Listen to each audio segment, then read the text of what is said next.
Bueno, buenos días para todos. Bienvenidos a este nuevo encuentro con la ciencia viva.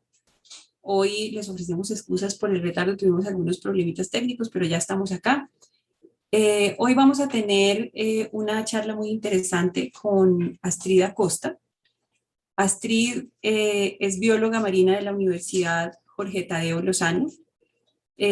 Realizó una maestría en estudios amazónicos en la Universidad Nacional de Colombia y como trabajo de grado realizó un estudio sobre rayas titulado Taxonomía, Biología Reproductiva y Uso de Rayas de Agua Dulce en el río Amazonas colombiano. Desde hace 12 años está trabajando en ictiofauna amazónica y actualmente está vinculada como investigadora al grupo de ecosistemas acuáticos del instituto. Antes de empezar, les voy a hablar entonces un poco sobre este grupo de ecosistemas acuáticos que tiene un trabajo muy interesante que se puede ver a través de nuestro portal institucional, a través de las colecciones biológicas, por ejemplo, está la colección ictiológica de la Amazonia colombiana, CIACOL. Está también un trabajo sobre macroinvertebrados acuáticos que también se ve reflejado en una colección que se llama COMAC y que también hace parte de nuestras colecciones disponibles en web. Asimismo, tienen un trabajo muy reconocido, digamos, en tema de humedales en la Amazonia colombiana. También trabajan sobre tallas de pesca, hacen estudios sobre metales pesados en las aguas de los ríos amazónicos. Eh, digamos que es un trabajo muy amplio. Este grupo hace parte de los grupos de investigación del instituto que están inscritos ante el Ministerio de Ciencia y Tecnología. Y pues bueno, creo que esta es un tema que es muy interesante para nosotros, muy interesante para la región y muy interesante pues para todos los que están conectados con nosotros ahora en este nuevo evento de Ciencia Viva. También quiero extender un saludo de nuestra directora general, quien usualmente nos acompaña en la apertura de estos eventos, pero hoy tiene un compromiso así como impostergable y no nos pudo acompañar. Entonces, bienvenidos a esta charla. Astrid tiene la palabra para contarnos todo sobre las rayas de río. Buenos días para todos. Muchas gracias por su asistencia. Muchas gracias a Diana por la presentación. Y bueno, sí, sin más preámbulo, vamos entonces a dar inicio a esta charla. Como Diana bien lo dice, que es sobre rayas de río o rayas de agua dulce. Quiero como hacer primero como una breve introducción sobre por qué se realizó esta investigación y también un poco por qué es importante para el instituto, digamos, el patrocinio o fomentar este tipo de investigaciones. Y es que más o menos hace 10 años habían muchos vacíos de información sobre este grupo, vacíos sobre aspectos bastante importantes como los estados poblacionales, de hecho, incluso sobre el número real de especies que se conoce. Y todo esto en relación a un uso que tienen este grupo de peces, que es el mercado de los peces ornamentales, que como se podrán dar cuenta por estas imágenes que estamos viendo en este momento, pues las rayas son bastante llamativas y eso hace que sean importantes, digamos, que esta sea como una de sus características más importantes, hacer parte del grupo de los peces de mercados ornamentales. Y en estos últimos 10 años se han realizado varias investigaciones al respecto, aunque todavía hay vacíos de información y digamos que enmarcados como en esa necesidad de obtener información sobre el recurso se desarrolla mi trabajo de grado. Entonces, quiero empezar contándoles que este grupo de peces de agua dulce es un pariente de los tiburones. Se caracterizan al igual que los tiburones porque tienen sus esqueletos formados de cartílago y no de huesos óseos como el resto de los peces. Digamos que esa es como la principal característica que tiene este grupo, que se conoce técnicamente como condríctios. Las rayas de agua dulce comparten ciertas características con los tiburones, como por ejemplo tener un crecimiento lento, ser longevos. Hay algunas especies que alcanzan a vivir hasta 17 años, 20 años incluso algunas. Tener una baja fecundidad, es decir, que tienen una baja cantidad de crías, un número reducido de crías. Tener una maduración sexual tardía. Algunas especies pueden alcanzar los 2 o 3 años de vida antes de tener su primera reproducción. Y bueno, eso puede demorar dependiendo de la especie. En términos de biodiversidad, actualmente se han descrito 39 especies. En la última década, por ejemplo, se describieron 14, o sea que este grupo, pues sí estamos haciendo investigación en los últimos 10 años. En términos de biodiversidad nacional, en Colombia, de esas 39 especies que están descritas, tenemos alrededor de 12 de ellas. Una que se encuentra en la cuenca del río Magdalena Cauca, que es endémica de este sitio y que fue nombrada, digamos que en honor a esta cuenca, se llama Pótamo-Trigón magdalene. Otra que se encuentra en el Caribe, en la cuenca del río Catatumbo, Pótamo-Trigón yepesi. En el Orinoco tenemos 5 especies descritas y en la Amazonía tenemos 9 especies descritas. Esto quiere decir que la Amazonía alberga el 85% de las especies que se conocen para el país. Las rayas, como les había comentado al principio, por sus patrones de coloración, que como pueden ver en esta imagen son bastante llamativas, hacen parte de los peces que se comercializan en mercados nacionales e internacionales, y eso lo demuestran también las estadísticas pesqueras que son manejadas por la Autoridad Nacional de Acuicultura y Pesca, AUNAP, como podemos ver en esta gráfica. De las especies que vemos acá, la que se comercializa con mayor frecuencia es Pótamo-Trigón motoro. Digamos que estas cifras que les estoy presentando acá son más o menos entre el 2013 y el 2018. Bueno, y de acuerdo también con esas estadísticas, vemos que con respecto al total general de los peces, que son las barritas que están en grises, las rayas, aunque ocupan, digamos, más o menos el 2% de movilización anual de todos los peces ornamentales, pues tienen un aporte, digamos que representativo dentro de este comercio. Astrid, perdón, la interrumpo. La presentación no la estamos viendo. Ay, no puede ser. Perdón.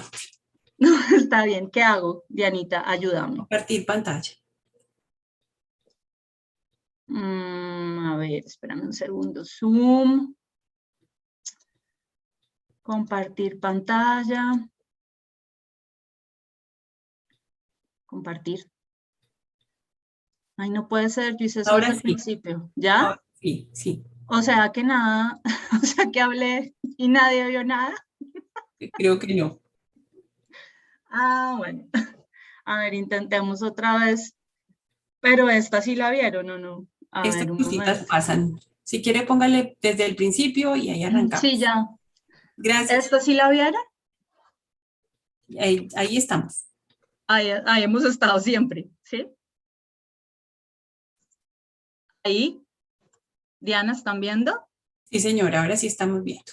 Gracias. Bueno, esto era básicamente la media hora que llevo hablando.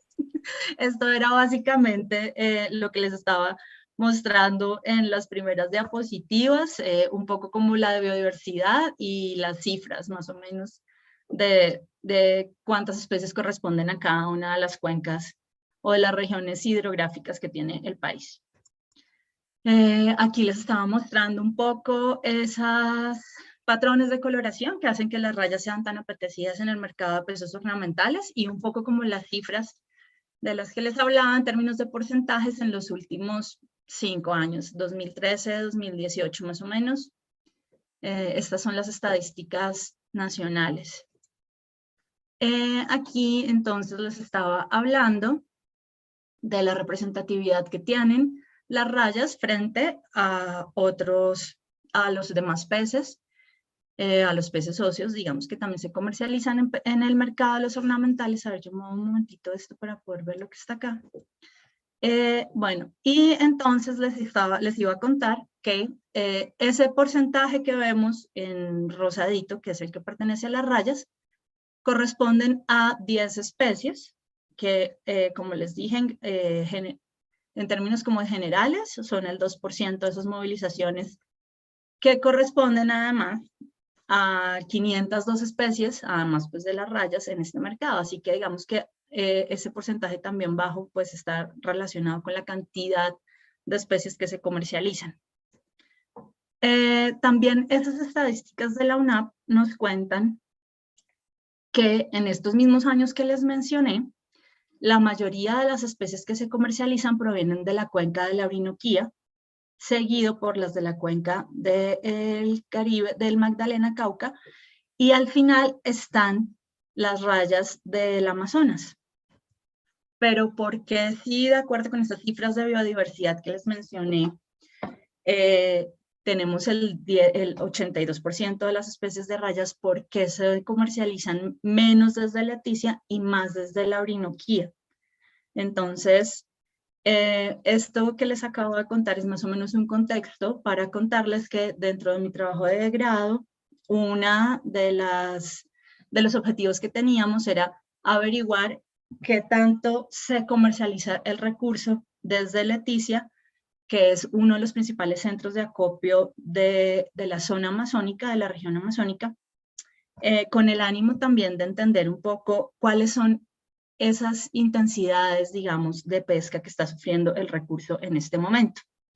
Entonces, con respecto a eso, lo que hicimos fue un acercamiento con los acopiadores de peces ornamentales y pudimos hacer como unas entrevistas con ellos para que nos contaran más o menos cómo era esa cadena de comercialización de las rayas desde la región. Y encontramos cosas bastante interesantes, como por ejemplo, que desde Leticia, las rayas no se comercializan tanto como desde la Orinoquía, porque en realidad pues no es un negocio, digamos que tan rentable comparado como con la comercialización de otro tipo de peces. Y eso se ve reflejado en la forma en la que se realiza, digamos que esa actividad. Por ejemplo, en la Orinoquía existen pescadores que se dedican exclusivamente a pescar rayas durante el momento en el que ocurre la oferta ecosistémica. Este mercado de peces ornamentales se dedica, o digamos que se enfoca en extraer juveniles que todavía no han alcanzado la talla mínima de reproducción. Y esto es lógico porque entre más pequeño sea un ejemplar, pues más tiempo puede permanecer en un acuario. Entonces, digamos que esto aplica igual para las rayas. Las rayas no se reproducen durante todo el tiempo, tienen un momento específico en el que se reproducen y es ahí en el momento en el que digamos que se mueve más en el mercado ornamental.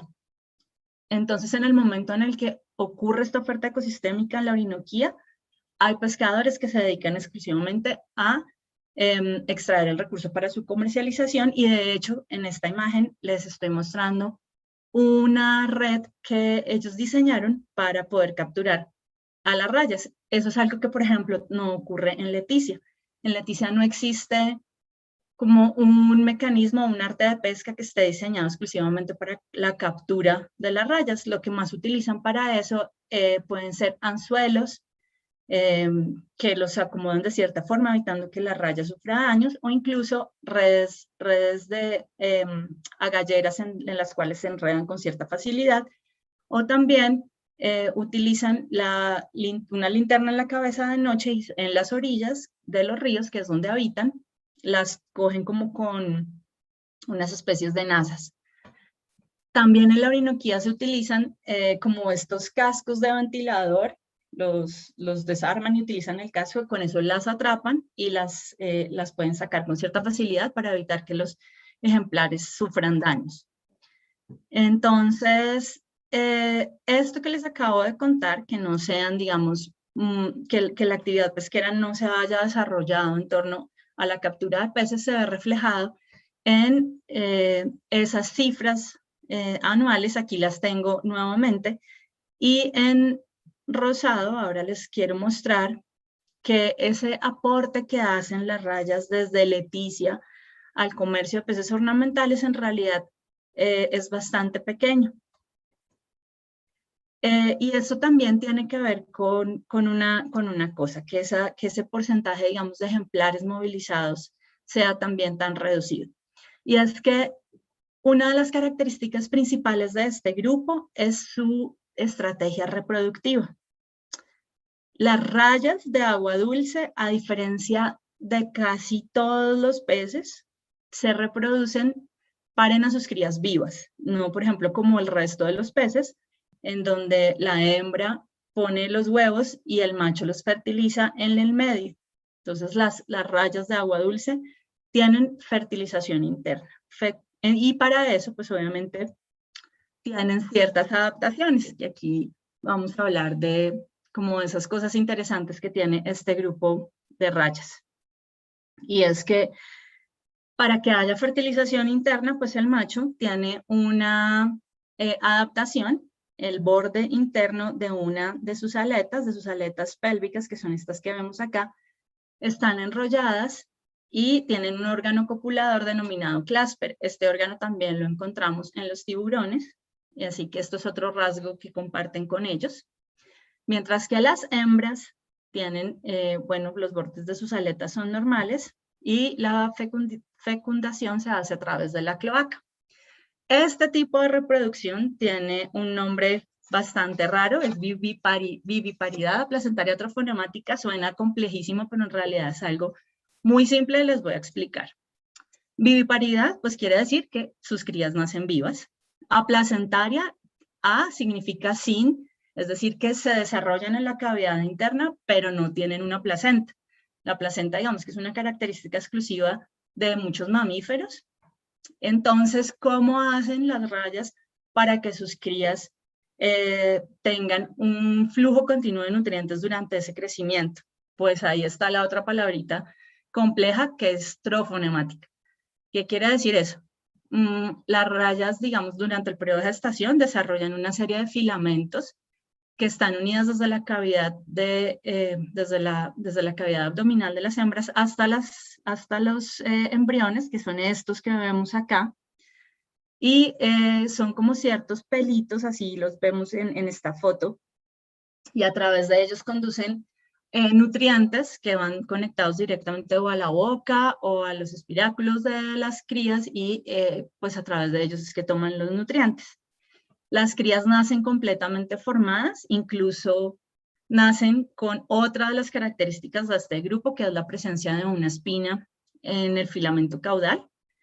Y dependiendo del número, dependiendo de la especie, perdón, pues varía el número de las crías que pueda albergar. También depende además un poco del tamaño de la hembra. Entre más grande sea, más espacio tiene su cavidad abdominal para poder tener o albergar a sus crías.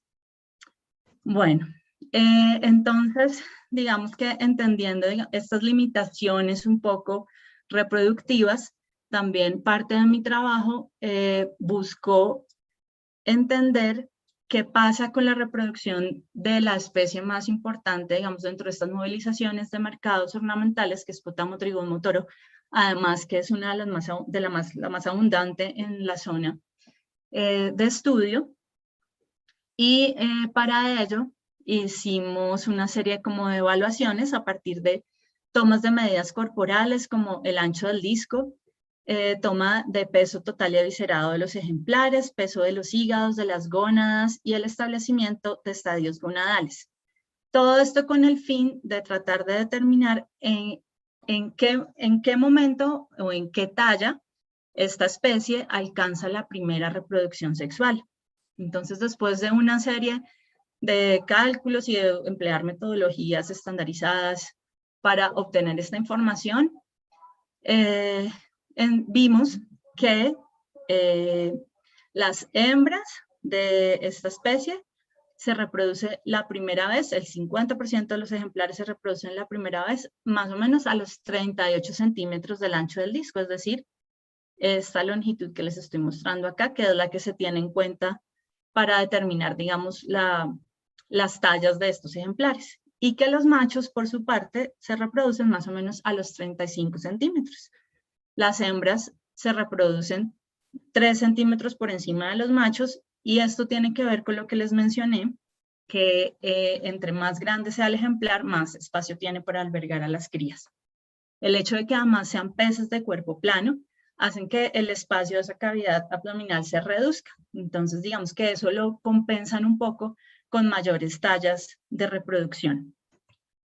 También encontramos que existe una dependencia con el ciclo hidrológico del río Amazonas. El río Amazonas tiene 4 momentos, sus aguas tienen 4 momentos a lo largo del año. Tiene una época en la que El agua sube, producto, digamos, como de las lluvias en las partes altas del río en Perú, bueno, que se conoce como agua en ascenso. Un momento en el que el agua está en su máximo nivel, que es cuando los bosques se inundan, que se conoce como aguas altas, que ocurre más o menos desde el mes de mayo. Mayo, abril, están las aguas altas.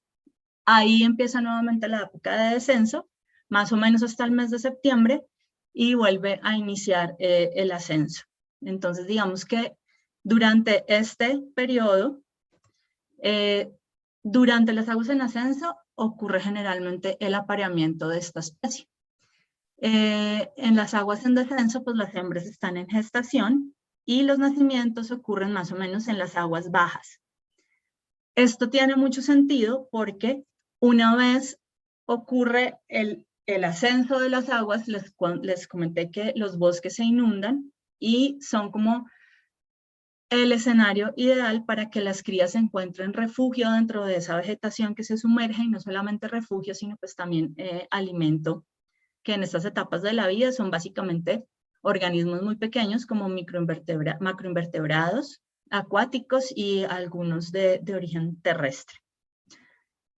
Bueno, ahora les cuento para qué nos sirve, digamos, como obtener ese tipo de información. Porque esta diapositiva que les muestro acá también está muy relacionada con esto que les estoy contando de la época reproductiva.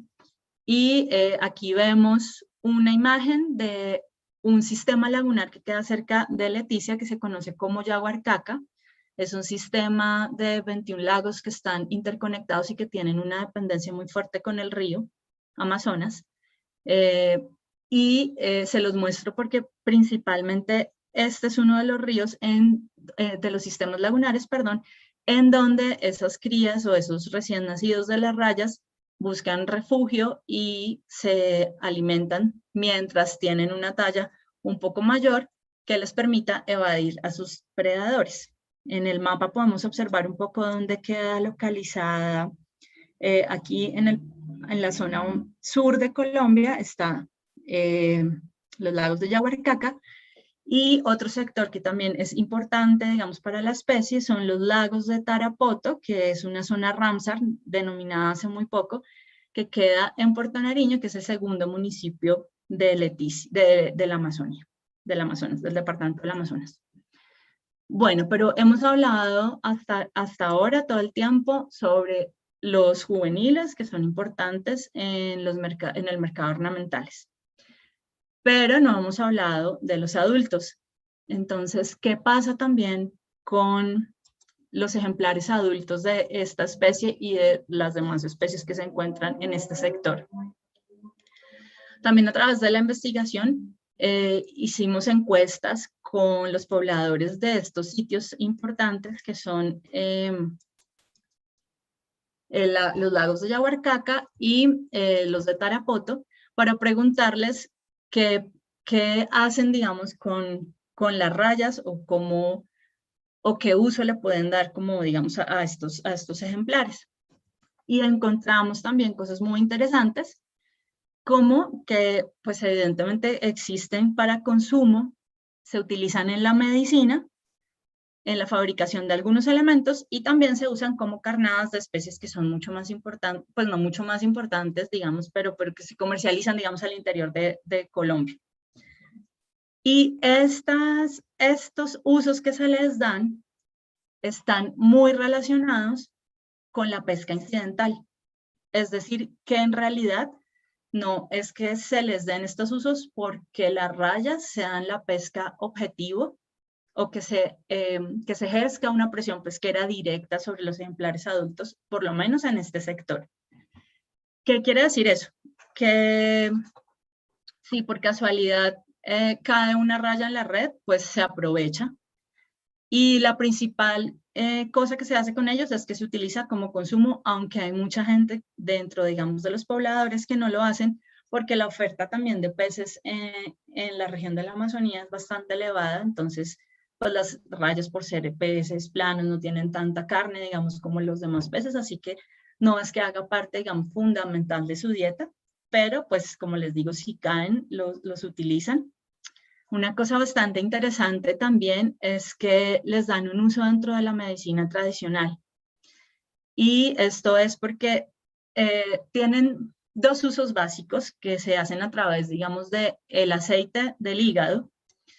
Entonces, ese aceite es el hígado, que es un órgano que ocupa una gran parte de la cavidad abdominal. Lo ponen a secar, extraen la grasa y esa grasa la utilizan en el tratamiento de enfermedades que están, por ejemplo, relacionadas con el sistema respiratorio. Y esto es una práctica que se observa a lo largo de toda la Amazonía, no solamente en la Amazonía colombiana. Hay reportes del uso de este aceite para este fin en Brasil, en Bolivia, en Perú. Y bueno, ahora pues en Leticia y en Puerto Nariño.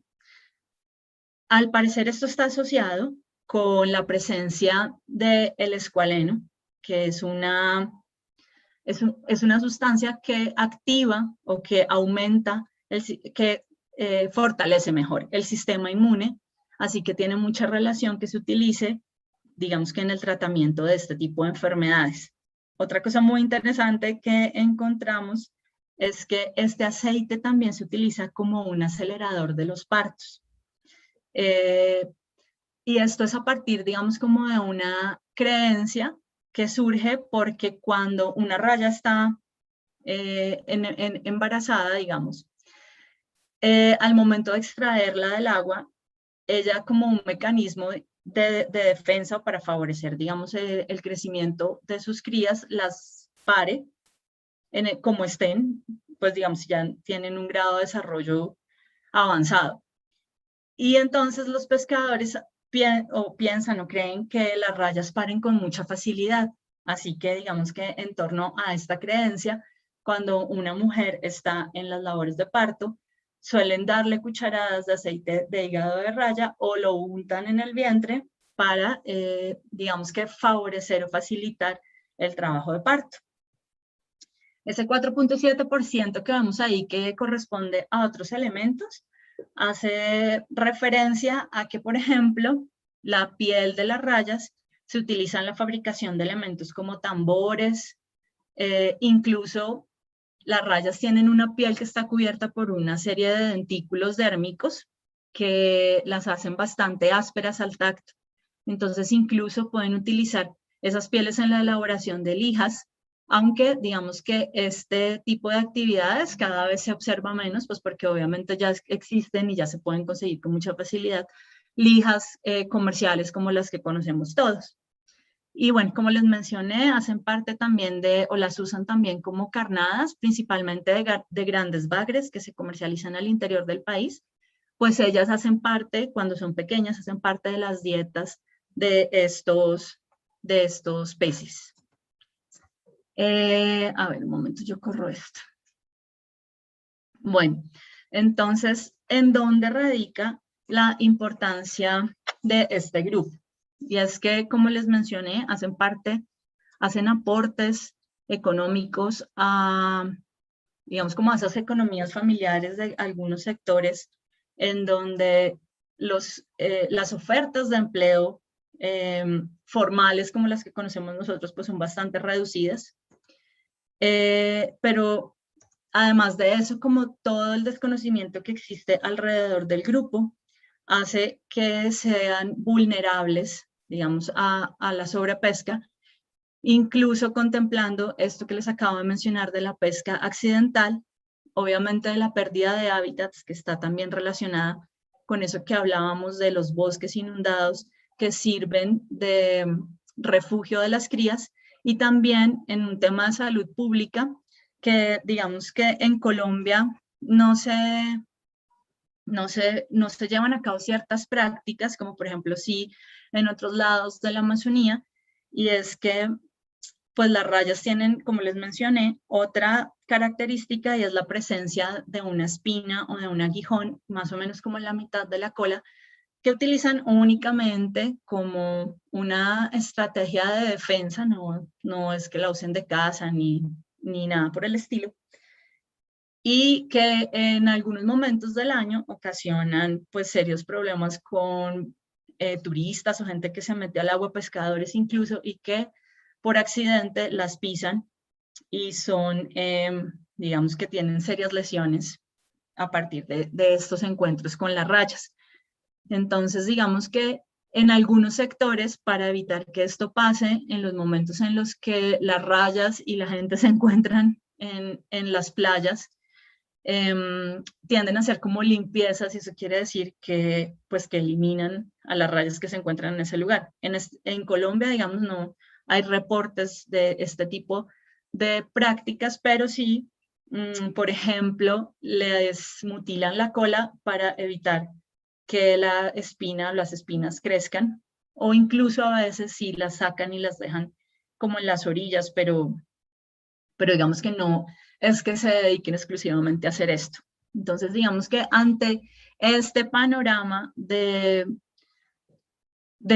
afectaciones con las poblaciones, se han tomado ciertas medidas en Colombia, como por ejemplo, incluirlas en el libro rojo de peces dulceacuícolas. Incluso también se han incluido en el CITES, y bueno, la Autoridad Nacional ha tomado algunas medidas para la conservación. Que estén incluidas en el CITES. El CITES es, voy a leer porque nunca me acuerdo, es la Convención sobre el Comercio Internacional de Especies Amenazadas de Flora y Fauna.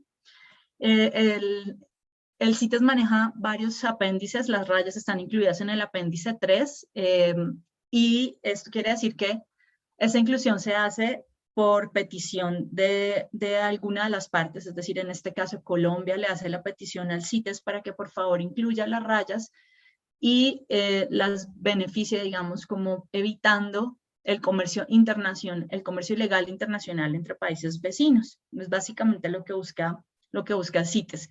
Busca que a través de pedir permisos especiales o tener permisos se puedan distribuir las rayas en los mercados internacionales y de esta forma evitar un poco la ilegalidad.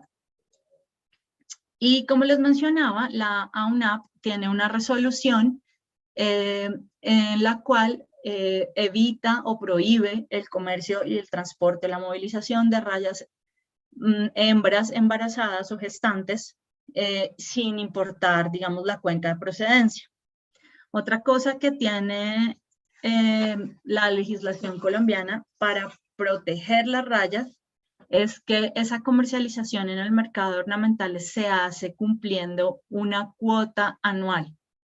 ¿Qué quiere decir esto? Que a partir, digamos, de los estudios que se van adelantando y de los datos históricos de capturas y movilizaciones de los ejemplares, la autoridad de pesca cada año se reúne con, digamos que personas de otros institutos que pueden aportar información sobre cada una de las especies y establecen un número de especies, de ejemplares, perdón, que se pueden movilizar anualmente. Para el caso de las rayas, la cuota para este año fue de 18,000 unidades. Pese a, digamos, que a este tema que hablábamos del tipo de reproducción, parece que 18,000 suena pues un número bastante elevado. Pero en realidad, digamos que este número ha venido bajando paulatinamente. Creo, si no estoy mal, que las cuotas empezaron a establecer a partir del 2010. Antes de este año, como más o menos sobre el 2008, 2009, se alcanzaron a movilizar, según las estadísticas de ese momento, hasta 70,000 ejemplares, 60,000 ejemplares. Y a partir de ese momento, entonces, se decidió establecer esta cuota. Y lo que, digamos, de pasar de esos 70,000 que se movilizaron a 18,000, pues es una diferencia bastante grande. En el 2013, si no estoy mal, en el 2010 se movilizaban 25,000. En el 2015 se empezaron a permitir la movilización de 20,000 ejemplares y bueno, en este año vamos en 18,000. Pero ¿para qué es importante esa información que se obtuvo, digamos que a través de mi trabajo? Y es que vuelvo y traigo aquí esta grafiquita.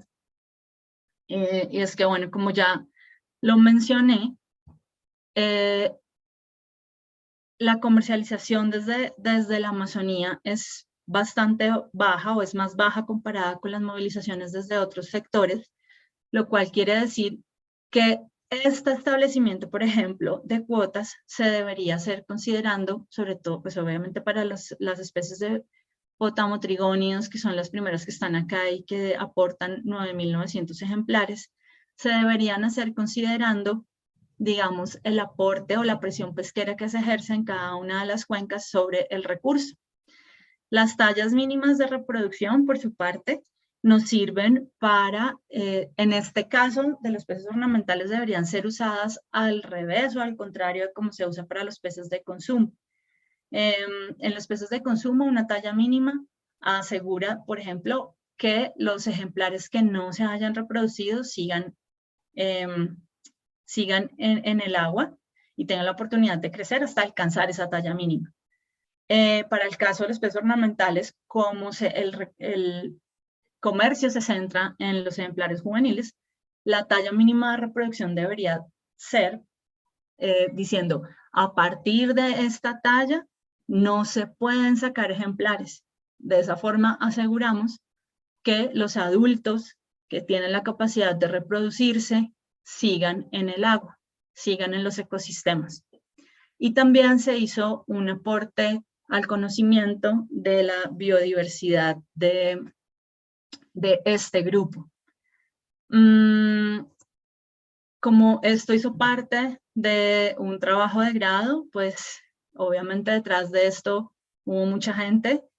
Hay que dar las gracias a todos los que participaron en esto y todos los que aportaron su conocimiento, que aquí estuvo contado de una forma bastante breve. Obviamente al Instituto Sinchi, que me ofreció el espacio para poder hacer, digamos, mi investigación, a la CIACOL, la Colección Ictiológica de la Amazonía Colombiana, en la cual no solamente reposan la mayoría de los ejemplares que se analizaron durante mi trabajo de grado, sino pues que también está abierta para todo el que quiera ir y buscar o consultar o revisar estos ejemplares. A la Universidad Nacional, porque pues me otorgó una beca para poder realizar esta investigación y pues obviamente fue la que me formó en la maestría. Agradecimientos al Instituto Humboldt, a Carlos Lazo, a la Fundación Omacha, Fernando Trujillo, obviamente a los pescadores de Leticia, a los acopiadores sobre todo y a la Autoridad Nacional. Bueno, esto es básicamente lo que les quería contar el día de hoy. Aquí otros agradecimientos a mi director, a mi codirector, a quienes me ayudaron a revisar ejemplares y a quienes me ayudaron en el manejo de los datos. Espero que esta presentación haya aclarado de pronto algunas dudas o los haya hecho ver cosas que no conocían de este grupo de peces, pues muy interesantes y que tienen rasgos bastante diferentes al resto de los peces. Bueno, Astrid, muchísimas gracias. Para nosotros siempre es un placer tenerla en estos escenarios de divulgación de la ciencia. Y tenemos una pregunta que nos hacen acá, que creo que está interesante, es si para la Amazonia se han descrito especies y cuántas se han descrito. Para la Amazonia, no, perdón, para la Orinoquia. Para la Orinoquia, en este momento tengo entendido, creo, que el Humboldt está haciendo la descripción de 2 especies. No sé si ya las publicaron. Bueno, 2 especies de un grupo que se creía que solamente tenía una, que es el género Paratrigón, y creo que están haciendo la descripción de otras 2 del género que tiene un mayor número de especies, que es el Potamotrigón. En este momento creo que están en eso. Bien. Bueno, esa es la única pregunta que tenemos. De nuevo, muchas gracias. Los invitamos a nuestro portal institucional. Allí tenemos un documento que se publicó sobre este tema de rayas, que se llama Rayas de Río. Yo creo que nos van a compartir ahora el enlace a través del chat de YouTube para que ustedes puedan ingresar y conocerlo. Y asimismo les contamos que pues vamos a seguir cada mes con estas charlas como siempre de ciencia viva. La próxima tiene que ver algo con lo que Astrid les contó, que es cuál es el camino que se recorre para llegar a decir que una especie es nueva para la ciencia. Esto tiene todo un trabajo y vamos a tener allí a un investigador nuestro del área de flora, del programa de ecosistemas y recursos naturales, que se llama Andrés Barona, y él nos va a contar un poco cómo es este camino que recorren nuestros científicos para poder decir que una especie es nueva para la ciencia.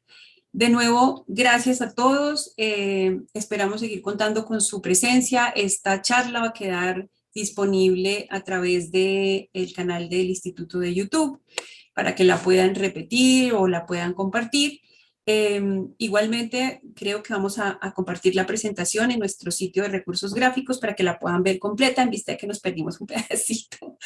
Entonces, creo que... Ay, perdón.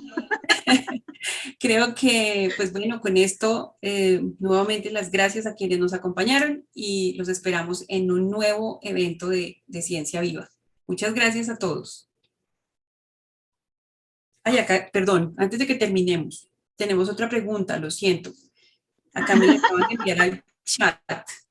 Dicen, ¿han hecho colecciones de rayas para el departamento del Meta? Y una última, no es esa, es que sí hay colecciones de rayas para el departamento del Meta. ¿Esa es?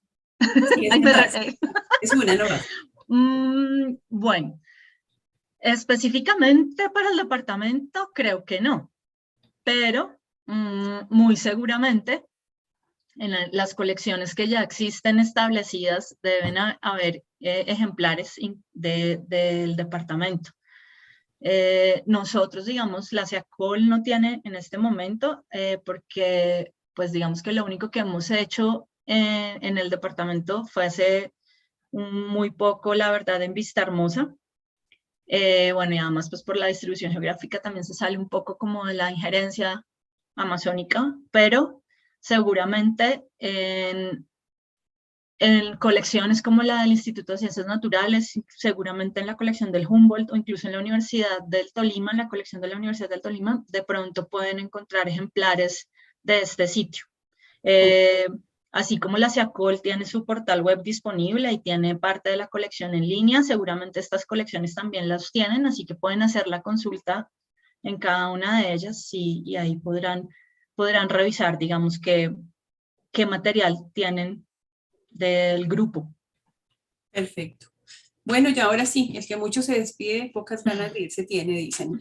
Les agradecemos mucho de nuevo su presencia y pues estamos en contacto con ustedes a través de nuestros canales, de nuestras redes sociales, de nuestro portal institucional. Gracias.